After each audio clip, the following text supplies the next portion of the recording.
Episode की starting सायूरी से होती है, जिसे काफी ठंड लग रही थी। तभी वहाँ मिनामी आ जाती है, जो काफी एक्साइटेड थी कल के दिन के लिए। अब वहाँ सुबासा आ जाता है। मिनामी उसके प्लान के बारे में उससे पूछने चाहती है कि वो कल क्या कर रहा है, और उनकी बात एक लड़का सुन रहा होता है।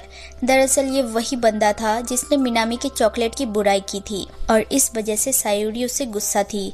खैर, अगले सीन में वही बंदा सुबासा के पास जाता है एक एडवाइस लेने, और उसे सब बताता है कि मुझे बुरा लगा कि मैंने उस दिन मिनामी को ऐसा बोला, मैं क्या करूं जिससे वो मुझे माफ कर दे। जिसपे सुबासा बोलता है, कल का दिन खास है, क्यों न कल तुम उससे माफी मांगो। मुझे पता है मिनामी तुम्हें माफ कर देगी, और जहाँ तक सायूरी का सवाल है, वो तुम्हें माफी मांगते देखेगी तो गुस्सा थूक देगी। ये आइडिया सुन के वो लड़का जिसका नाम मात्सुओका था काफी खुश हो जाता है और थैंक यू बोल के चला जाता है। अगले सीन में सुबासा कुछ बना रहा होता है सरप्राइज के तौर पे। अब क्लास में मिनामी दिखाई जाती है, जिसे मात्सुओका एक गिफ्ट देता है और माफी मांगता है, जिसपे मिनामी खुश होती है और बोलती है, मैं तो उस बात को भूल भी गई थी। अब दोस्त रहने के लिए वो मान जाती है, जिसपे मात्सुओका रोने लगता है। तभी वहाँ सायूरी और सुबासा आ जाते हैं, जहाँ सुबासा बोलता है, सायूरी तुम गुस्सा तो नहीं हो ना। सायूरी बोलती है, अगर मिनामी उसके साथ ठीक है तो मैं भी ठीक हूँ। अब मात्सुओका उसे भी गिफ्ट देता है और माफी मांगता है,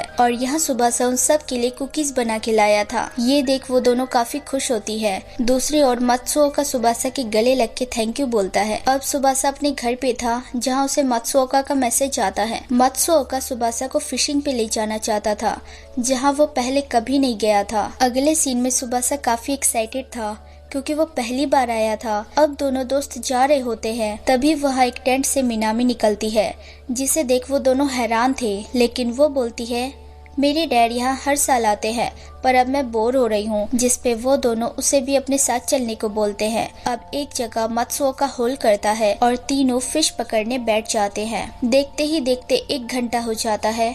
वो दोनों बोर होने लगते हैं।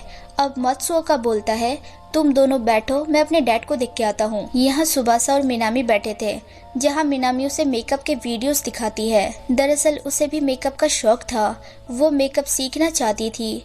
अब वो सुबासा से पूछती है, क्या उसने कभी वैक्स करवाया है। तभी मिनामी उसके स्किन को देख के बोलती है, तुम कोई क्रीम नहीं लगाते क्या। अब मिनामी लिप बाम निकालती है और बोलती है, इसे लगा लो, इसमें अच्छी खुशबू आती है और होठ नहीं फटेंगे। जिसपे सुबासा बहुत ज्यादा नर्वस हो जाता है, और उसे लगता है जैसे मिनामी उसे किस करने वाली है। तभी मात्सुओका आ जाता है, जो बोलता है, मेरे डैड ने बहुत सारी फिश पकड़ी है, हमें भी जगह चेंज कर लेनी चाहिए। अब वो दूसरी जगह आ गए थे, जहाँ उन्हें बहुत सी फिश मिलती है। ये देख वो बहुत खुश होते हैं और सब मिलके फिश एंजॉय करते हैं विद राइस। खैर, अगले सीन में सुबासा बीमार दिखता है, क्योंकि उसने जैकेट खोल के मस्ती की थी। तभी उसे सायूरी का मैसेज आता है कि वो ठीक तो है, उसे गर्म रहना चाहिए, सब ठीक हो जाएगा।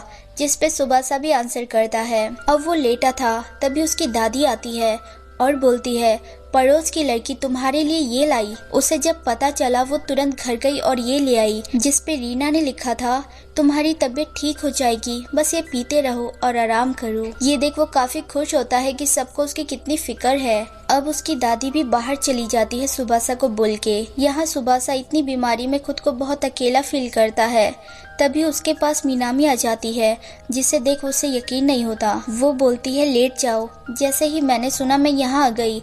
वैसे भी ये सब मेरी वजह से हुआ है, इसलिए अब मैं तुम्हारी सेवा करना चाहती हूँ, जो भी तुम बोलो। ये सुन के वो लाल हो जाता है और सीधा लेटते ही सो जाता है, और नींद में मिनामी को पकड़ के बोलता है, मुझे तुम्हारी जरूरत है, मत जाओ। जिसपे वो सुबासा का हाथ पकड़ लेती है और उसे देखती रहती है। अगली सुबह सुबासा काफी अच्छा फील करता है। शायद कल जो उसने मिनामी के लाए हुए टॉफी खाए थे, इसलिए उसका गला भी ठीक था।